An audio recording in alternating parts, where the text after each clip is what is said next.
30년 동안 저는 동창회에서 늘 같은 자리에 앉았어요. 구석 자리요. 제 이름은 윤경자예요. 올해 62이고요.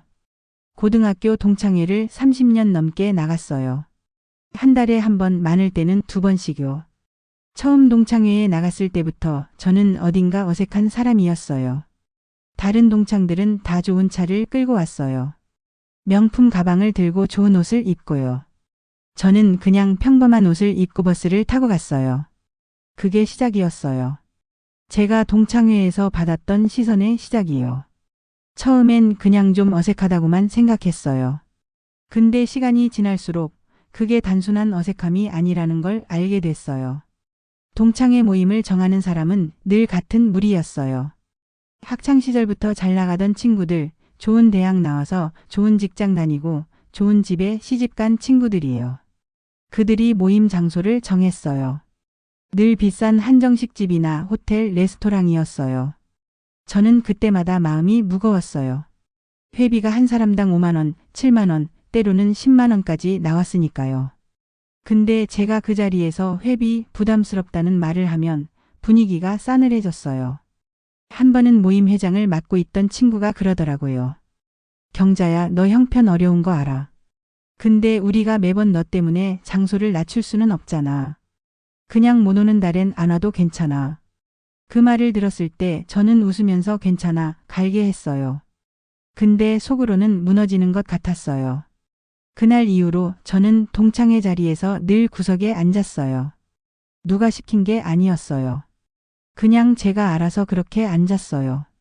비싼 음식이 나오면 저는 적게 먹는 척하면서 회비만큼만 먹으려고 했어요. 학창시절을 돌아보면 저는 사실 그렇게 가난한 집 아이는 아니었어요. 평범한 가정이었어요. 근데 다른 동창들이 워낙 부유한 집 자식들이 많았던 학교라서 상대적으로 제가 더 초라하게 보였던 것 같아요. 그 인식이 졸업 후 30년이 지나도록 그대로 이어졌어요. 특히 박준호라는 친구와는 학창시절부터 인연이 좀 있었어요. 박준호는 고등학교 때 반장이었고 늘 사람들 중심에 있었어요.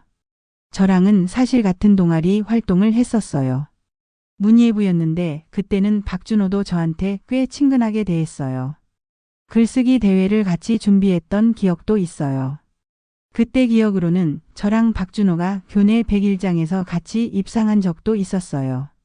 둘이서 방과 후에 도서관에 남아서 글을 굳히고 서로의 작품에 대해 의견을 나누곤 했어요. 박준호는 그때 저한테 경자야, 너는 글에 진심이 담겨 있어서 좋아라고 말했던 적도 있어요. 저는 그 말을 오랫동안 기억하고 있었어요. 그만큼 그 시절의 우정이 저한테는 소중한 추억이었으니까요. 근데 졸업 후 시간이 지나면서 박준호는 점점 더 잘 나가는 사람이 됐고 저는 그냥 평범하게 사는 사람으로 비춰졌어요. 동창회에서 다시 만났을 때 박준호는 저를 알아보긴 했지만 예전 같은 친근함은 없었어요. 그냥 경자 왔네 하고 지나가는 정도였어요. 학창시절의 추억이 시간이 지나면서 그렇게 옅어졌던 거예요. 사회적 지위와 경제력이라는 게 그렇게 사람과 사람 사이의 거리를 만들어내는구나. 저는 그걸 그때 처음 느꼈어요. 동창들은 제 직업에 대해서도 자주 물었어요. 저는 그냥 작은 사업하고 있어라고만 말했어요. 정확히 어떤 사업인지는 말하지 않았어요. 왜냐고요? 말해도 다들 별로 안 믿었거든요. 한 번은 제가 사업 하나 운영하고 있어라고 했더니 동창 중 한 명이 웃으면서 그러더라고요. 무슨 사업? 경자 너 옷 입은 거 보면 사업이라기보다는 그냥 부업 같은 거 아니야? 그 말에 다들 웃었어요. 저도 같이 웃었어요. 근데 그 웃음이 얼마나 씁쓸했는지 몰라요. 사실을 말씀드릴게요. 저는 정말로 사업체를 운영하고 있었어요. 작은 부업이 아니었어요. 중견 규모의 물류 회사를 운영하고 있었어요. 직원이 100명이 넘는 회사였어요. 대학 졸업하고 저는 작은 무역회사에서 사무직으로 시작했어요. 거기서 차근차근 경력을 쌓았고 35살에 작은 물류 대행 사업을 직접 시작했어요. 처음엔 직원 3명으로 시작한 작은 사업이었어요. 새벽부터 밤까지 일했고 몇 번이나 망할 위기도 있었어요. 한 번은 큰 거래처가 갑자기 부도가 나서 받을 돈을 못 받은 적도 있었어요. 그때는 정말 회사를 접어야 하나 고민했어요. 직원들 월급도 제 카드빚으로 막아가면서 버텼던 시기였어요. 남편한테도 그 사정을 다 말 못하고 혼자 끌어안고 해결하려고 했던 적도 있었어요. 근데 저는 한 번도 포기하지 않았어요. 그렇게 20년 넘게 일하면서 회사는 조금씩 커졌어요. 거래처가 하나씩 늘어났고 직원도 점점 더 채용하게 됐어요. 지금은 직원이 100명이 넘고 거래처도 전국에 퍼져 있는 회사가 됐어요. 회사가 커지는 동안에도 저는 동창회 모임에는 늘 똑같은 모습으로 나갔어요. 평범한 옷, 평범한 가방. 회사 일로 바쁜 와중에도 동창회만큼은 거르지 않고 나갔어요. 어쩌면 그게 제가 동창들한테 인정받고 싶었던 마음의 흔적이었는지도 모르겠어요. 근데 저는 그걸 동창들한테 한 번도 제대로 말한 적이 없었어요. 이유가 뭐였을까요?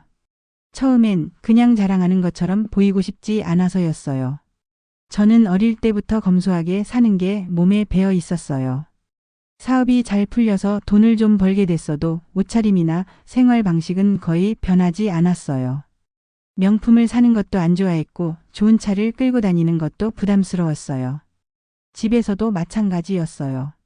사실 남편과 자식들은 제 사업이 어느 정도 규모인지 다 알고 있었어요. 근데 저희 가족 모두가 그걸 밖으로 드러내지 않는 분위기였어요. 남편은 늘 그랬어요. 돈 있다고 자랑하면서 사는 사람들 결국 그게 다 화근이 되더라. 그 말에 저도 동의했고요. 그래서 저희 집은 겉으로 보면 그냥 평범한 중산층 가정처럼 보였어요. 근데 시간이 지나면서 그 침묵이 다른 의미가 됐어요. 저는 동창들이 저를 어떻게 대하는지 진짜로 알고 싶어졌어요. 제가 돈이 있다는 걸 모르는 상태에서 그들이 저를 어떻게 보는지요. 그리고 그 답은 생각보다 더 잔인했어요. 동창회 모임이 있을 때마다 저는 늘 뒷전이었어요. 단체 사진을 찍을 때도 저는 늘 맨 끝자리였어요. 누군가의 생일 파티나 자녀 결혼식 같은 큰 행사에는 저한테 초대장이 늦게 오거나 아예 안 오는 경우도 있었어요. 한 번은 동창 중 한 명의 자녀 결혼식이 있었는데 저만 청첩장을 못 받았어요. 나중에 알고 보니 그냥 경자는 부담스러워할까 봐 안 보냈다는 얘기를 들었어요. 그 말이 저를 더 아프게 했어요. 배려라는 명목으로 저를 그냥 빼버린 거니까요. 다른 모임에서도 비슷한 일이 있었어요. 한 번은 동창들이 단체로 제주도 여행을 갔는데 저한테는 연락조차 없었어요. 나중에 사진을 보고 알았는데 다들 좋은 호텔에서 즐거운 시간을 보낸 것 같았어요. 저는 그 사진들을 보면서 마음이 쓰렸어요. 또 한 번은 동창 중 한 명이 큰 병에 걸려서 병문안을 갔던 적이 있어요. 그때도 저만 늦게 연락을 받았어요. 다른 친한 친구들은 다 같이 모여서 병문안을 가고 위로금도 모았는데 저는 그 사실조차 모르고 있다가 나중에야 따로 연락이 와서 알게 됐어요. 그때도 저는 그냥 내가 너무 바빠서 못 챙겼나 보다 하고 스스로를 다독였어요. 명절마다 동창들끼리 따로 만나서 식사하는 모임도 있었는데 저는 거기에도 거의 끼지 못했어요. 알고 보니 그 모임은 그냥 친한 사람들끼리만 따로 만나는 자리였고 저는 그 친한 무리에 속하지 못했던 거예요. 겉으로는 다 같은 동창회 회원이었지만 그 안에 보이지 않는 선이 있었어요. 집에 와서 이런 일들을 겪을 때마다 저는 가족들한테는 말하지 않았어요.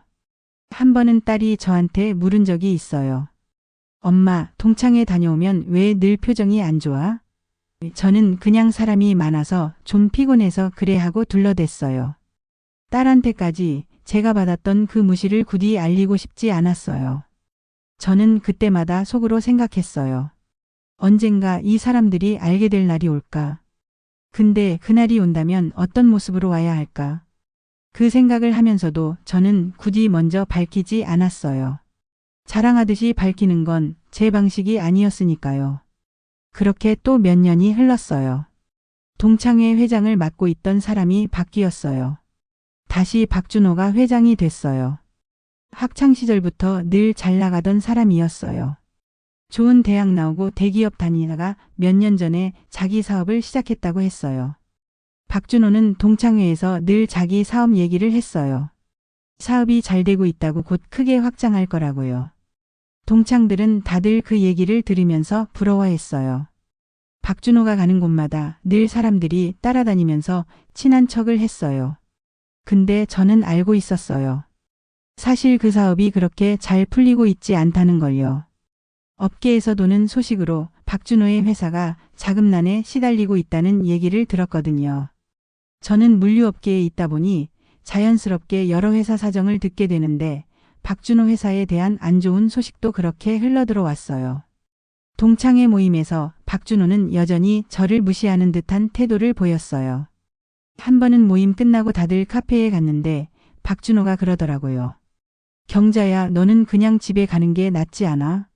우리는 이제 비즈니스 얘기를 좀 할 건데 내가 들어도 잘 모를 것 같은데. 그 말을 들었을 때 저는 처음으로 뭔가가 딱 꺾이는 느낌이 들었어요. 문예부 시절 같이 글을 쓰고 토론하던 그 친구가 이제는 저를 그렇게 대한다는 게 더 서글펐어요. 저는 그냥 웃으면서 그래, 나는 먼저 갈게 하고 자리를 떠났어요. 집에 와서 저는 한참을 생각했어요. 이렇게 계속 참는 게 맞는 걸까? 아니면 이제는 뭔가 달라져야 할 때가 온 걸까? 거울을 보면서 제 모습을 한참 들여다봤어요. 평범한 얼굴, 평범한 옷차림. 근데 그 평범함 속에 제가 읽어온 인생이 있다는 걸 아무도 몰랐어요. 그날 밤 남편이 제 표정을 보고 물었어요. 오늘도 또 무슨 일 있었어? 저는 그제야 처음으로 그날 있었던 일을 남편한테 다 말했어요. 박준호가 했던 말, 그리고 그동안 쌓여왔던 서러움까지요. 남편은 한참을 듣고 나서 조용히 그러더라고요. 당신 이제는 더 참을 필요 없어. 언제든 당신 방식대로 보여줘도 돼. 그리고 몇 주 정말로 뭔가가 달라지는 일이 생겼어요. 그날은 평범한 화요일이었어요. 저는 회사에서 투자 검토 회의를 하고 있었어요. 저희 회사는 종종 작은 스타트업이나 중소기업에 투자를 하는 사업도 같이 하고 있었거든요. 물류업으로 번 자본을 다양한 곳에 투자하면서 회사를 더 키워나가고 있었어요. 비서가 들어와서 새로운 투자 제안서가 왔다고 했어요. 회사 이름을 듣는 순간 저는 좀 익숙하다는 느낌이 들었어요. 서류를 펼쳐봤어요.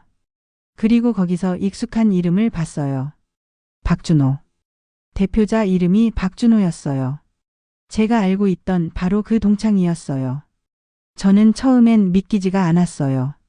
세상이 이렇게 좁을 수가 있나 싶었어요.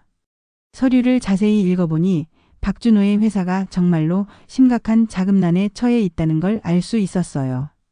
투자를 받지 못하면 몇 달 안에 부도가 날 수도 있는 상황이었어요. 직원도 꽤 많이 두고 있는 회사였는데 그 직원들 월급도 밀려 있다는 내용도 보였어요. 저는 직원들한테 이 투자건은 제가 직접 검토하겠다고 말했어요. 직원들은 제가 왜 그러는지 몰랐겠지만 저는 그 순간 뭔가 정해야 할 게 있다는 걸 느꼈어요. 집에 가서 남편한테 이 사실을 말했어요. 남편은 한참을 듣고 나서 웃으면서 그러더라고요. 이게 운명인가 보네. 당신 이번엔 제대로 보여줘. 딸도 그 얘기를 듣고는 엄마 이건 진짜 드라마 같은 일이네. 꼭 그동안 받은 거 갚아줘 하고 응원해줬어요. 가족들이 처음으로 제가 받았던 무시에 대해서 다 알게 됐고 동시에 제 편이 되어줬어요. 그날 저녁 식탁에 온 가족이 모여 앉아서 이 얘기를 했어요. 아들도 직장에서 일찍 와서 같이 들었어요. 아들이 그러더라고요. 엄마, 그동안 그렇게 무시당하면서도 왜 한 번도 말 안 했어? 우리한테는 말해도 됐잖아. 저는 그 말에 조금 머뭇거리다가 답했어요.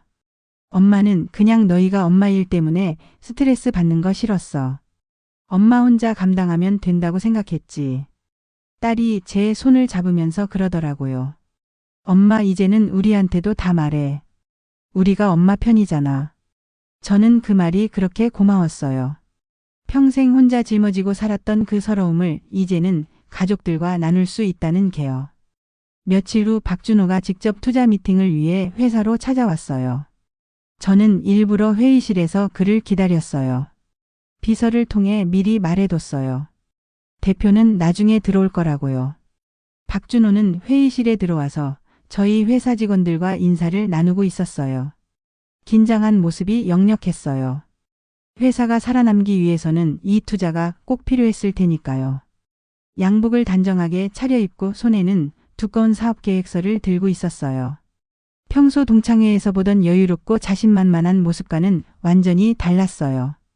직원 한 명이 저한테 와서 대표님, 곧 들어가시겠습니다 하고 보고를 했어요.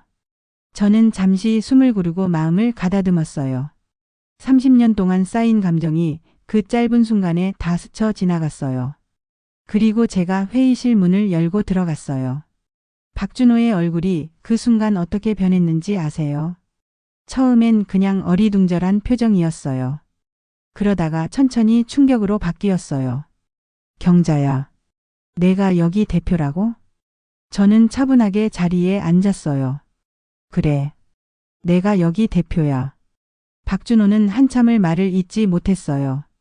같이 온 직원들도 다들 어리둥절한 표정이었어요. 저는 그 침묵 속에서 천천히 말을 시작했어요. 박준호 씨 투자 제안서 잘 봤어요. 회사 상황이 많이 어려우시더라고요. 박준호는 그제야 정신을 차리고 다급하게 말했어요. 경자야. 아니 대표님. 저희 회사가 지금 일시적으로 어려운 상황이긴 한데 사업성은 정말 확실합니다. 투자해 주시면. 저는 그 말을 끊으면서 말했어요. 잠깐만요. 그 전에 제가 좀 궁금한 게 있어요. 박준호가 긴장한 표정으로 저를 봤어요. 동창회에서 저한테 그렇게 말씀하셨던 거 기억하세요? 비즈니스 얘기할 때 자리를 비켜달라고 하셨던 거요. 박준호의 얼굴이 하얘졌어요. 저는 계속 말을 이어갔어요. 그리고 30년 동안 저를 동창회에서 어떻게 대했는지도 다 기억하고 있어요. 회비 부담스럽다고 하면 분위기 싸늘해지고 자녀 결혼식엔 초대장도 안 보내고 단체 여행 갈 때도 연락 한 번 안 하고 단체 사진 찍을 때도 늘 구석에 세워두고요. 우리 문예부 시절 기억나요? 그때는 그렇게 친했었는데 언제부터 이렇게 됐는지 모르겠어요. 박준호는 아무 말도 못했어요. 저는 그 순간 처음으로 제 마음속에 있던 말을 다 꺼냈어요. 저는 30년 동안 검소하게 살았어요. 명품 안 사고 좋은 차 안 끌고요. 근데 그게 제가 돈이 없어서가 아니었어요. 그냥 그렇게 사는 게 제 방식이었을 뿐이에요. 근데 여러분은 제 옷차림과 직업만 보고 저를 평생 무시했어요. 박준호가 더듬거리며 말했어요. 경자야, 미안해. 우리가 그동안 너무 잘못했어. 정말 몰랐어. 저는 그 말에 차분하게 답했어요. 몰랐다는 게 면죄부가 되진 않아요. 알려고 하지 않았던 거죠. 제가 어떤 사람인지 단 한 번도 궁금해하지 않았으니까요. 박준호는 고개를 들지 못했어요. 저는 잠시 침묵하다가 다시 입을 열었어요. 투자 건은 검토는 해보겠습니다. 회사 자체는 사업성이 있어 보이니까요. 근데 조건이 있어요. 박준호가 고개를 들었어요. 조건이요? 뭐든 말씀해 주세요. 저는 천천히 분명하게 말했어요. 다음 동창회 모임에서 그동안 저를 무시했던 것에 대해 공개적으로 사과하세요. 본인뿐만 아니라 그동안 같이 저를 무시했던 다른 동창들도요. 그게 첫 번째 조건이에요. 박준호는 잠시 머뭇거리다가 결국 고개를 끄덕였어요. 네, 그렇게 하겠습니다. 저는 계속 말을 이어갔어요. 두 번째 조건은 이 투자는 정상적인 사업 평가를 거쳐서 진행될 거예요. 제가 동창이라서 봐주는 게 아니라 회사의 사업성을 보고 결정하는 거예요. 그러니까 투자 후에도 정상적인 보고와 절차를 따라주셔야 해요. 박준호는 다시 고개를 끄덕였어요. 당연히 그렇게 하겠습니다. 며칠 후 동창회 모임이 열렸어요. 저는 평소처럼 그 자리에 갔어요. 근데 이번엔 분위기가 완전히 달랐어요. 박준호가 모임 시작에 앞서 자리에서 일어섰어요. 그리고 모든 동창들 앞에서 입을 열었어요. 오늘 제가 여러분께 드릴 말씀이 있습니다. 다들 무슨 일인가 하고 박준호를 쳐다봤어요. 저는 최근에 정말 부끄러운 사실을 깨달았습니다. 우리는 그동안 경자를 너무 오랫동안 무시해왔습니다. 동창들 사이에서 작은 동요가 일었어요. 경자는 사실 저희 회사에 투자를 검토해주고 계신 회사의 대표님이십니다. 직원이 100명이 넘는 정말 큰 회사를 운영하고 계셨습니다. 그 말에 동창회 자리가 순간 얼어붙었어요. 다들 서로 눈치를 보면서 믿을 수 없다는 표정을 지었어요. 박준호는 계속 말을 이어갔어요. 저는 경자한테 비즈니스 얘기할 때 자리를 비켜달라고 했던 적이 있습니다. 근데 정작 그 비즈니스를 살릴 수 있는 사람이 바로 경자였습니다. 다들 저를 쳐다봤어요. 그 시선이 예전과는 완전히 달랐어요. 박준호가 저를 보면서 고개를 숙였어요. 경자야, 정말 미안하다.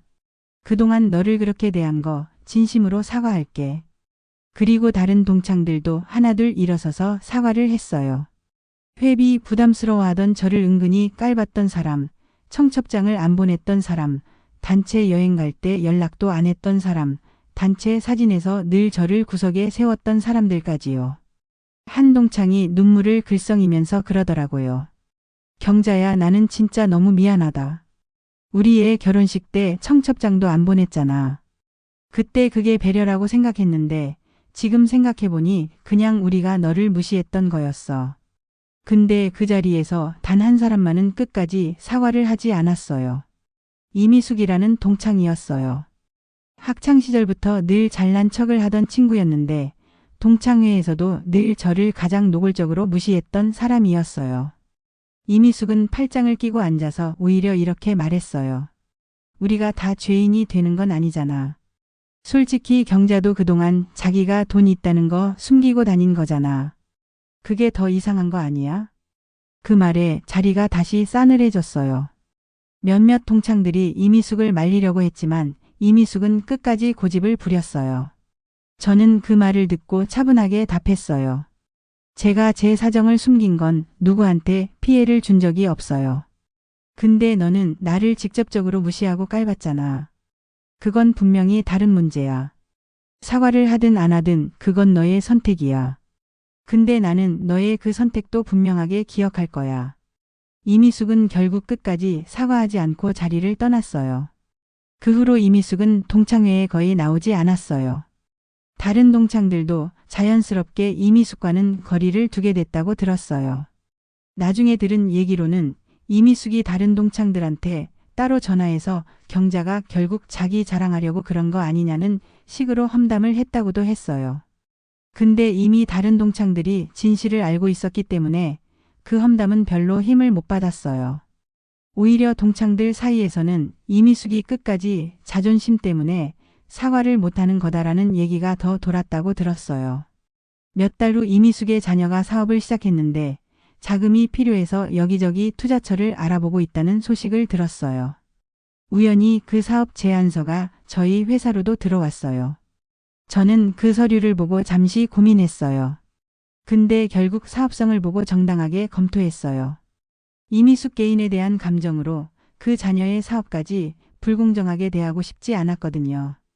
다만 투자는 진행하지 않기로 했는데 그건 이미숙 때문이 아니라 순수하게 사업성이 부족했기 때문이었어요. 저는 그 결정을 다른 회사들과 똑같은 기준으로 내렸어요. 저는 그 모든 사과와 그리고 그 한 사람의 끝까지 뻔뻔한 태도까지 다 지켜보면서 묘한 감정이 들었어요. 통쾌하기도 했고 씁쓸하기도 했어요. 사람이 잘못을 깨닫고 사과하는 것도 끝까지 인정하지 않는 것도 결국 다 그 사람의 선택이라는 걸 알게 됐어요. 저는 자리에서 일어나서 조용히 말했어요. 여러분의 사과 받겠습니다. 근데 한 가지만 말씀드릴게요. 저는 여러분께 제가 부자라는 걸 증명하려고 이런 얘기를 하는 게 아니에요. 그냥 사람을 외형으로 판단하지 말아달라는 얘기를 하고 싶었어요. 옷차림이나 직업으로 사람의 가치를 정하지 않았으면 좋겠어요. 동창들은 다들 고개를 끄덕였어요. 그날 이후로 동창회 분위기가 많이 달라졌어요. 더 이상 모임 장소를 정할 때 비싼 곳만 고집하지 않게 됐어요. 회비도 좀 더 합리적인 수준으로 조정됐고요. 모임을 정할 때도 다 같이 의견을 나누는 분위기가 됐어요. 저한테 따로 사과를 전하러 온 동창들도 있었어요. 한 친구는 직접 저희 회사로 찾아와서 예전에 제주도 여행 때 연락 안 했던 거 사과한다며 작은 선물을 들고 왔어요. 저는 그 선물을 받으면서 마음이 좀 풀어지는 걸 느꼈어요. 사람이라는 게 한 번 잘못을 인정하고 진심으로 사과하면 다시 가까워질 수 있는 거구나 싶었어요. 집에 와서 그날 있었던 일을 가족들한테 다 얘기해 줬어요. 남편은 흐뭇하게 웃으면서 그러더라고요.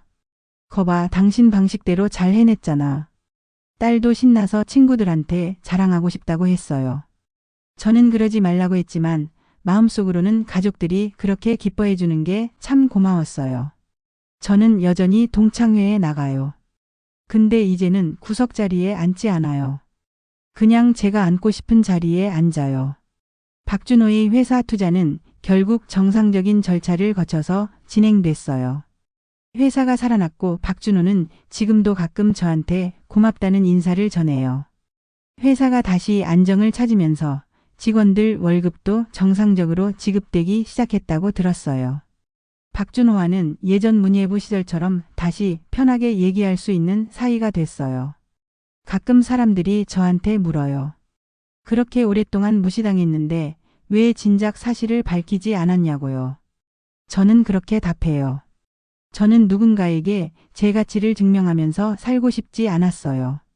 그냥 제가 어떤 사람인지를 스스로 알고 있으면 충분하다고 생각했어요. 근데 결국 사실이 드러났을 때 저는 그걸 이용해서 진짜 정의를 세우고 싶었어요. 돈으로 누군가를 굴복시키는 게 아니라 그들이 스스로 잘못을 깨닫게 만드는 거요. 또 어떤 사람들은 저한테 너무 가혹하게 대한 거 아니냐고도 물어요. 사과를 받아내고 조건을 걸었던 게 좀 과한 거 아니냐고요. 저는 그 말에도 차분하게 답해요. 저는 그들을 망하게 하거나 회사를 무너뜨리려고 한 게 아니에요. 오히려 투자를 통해 회사를 살려줬어요. 제가 원했던 건 그저 사람이 사람을 외형만 보고 판단하면 안 된다는 걸 그들이 직접 깨닫는 거였어요. 그게 가혹한 거라면 저는 그 정도는 받아들일 수 있어요. 지금 저는 여전히 검소하게 살아요. 사업은 더 커졌고 직원도 더 늘었어요. 근데 제 생활 방식은 변하지 않았어요. 다만 한 가지 달라진 게 있어요. 이제는 누가 저를 어떻게 보든 더 이상 신경 쓰지 않아요. 가끔 딸이 저한테 그래요. 엄마, 이제는 그냥 명품 가방도 좀 들고 다녀. 다 알게 됐는데 굳이 숨길 필요 없잖아. 저는 그 말에 웃으면서 대답해요.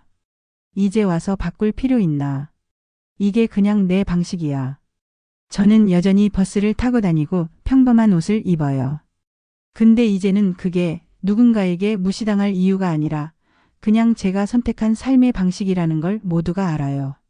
가끔 동창회 후배뻘 되는 사람들도 제 이야기를 듣고 연락을 해와요. 자기도 비슷한 일을 겪고 있다고 어떻게 해야 할지 모르겠다고요. 저는 그들한테 늘 같은 말을 해줘요. 누군가에게 인정받으려고 애쓸 필요 없어요. 당신의 가치는 다른 사람의 시선이 아니라 당신 스스로가 정하는 거예요. 때가 되면 진실은 어떤 형태로든 드러나게 돼 있어요. 저는 윤경자입니다. 62, 그리고 지금이 제 인생에서 가장 당당한 시간입니다.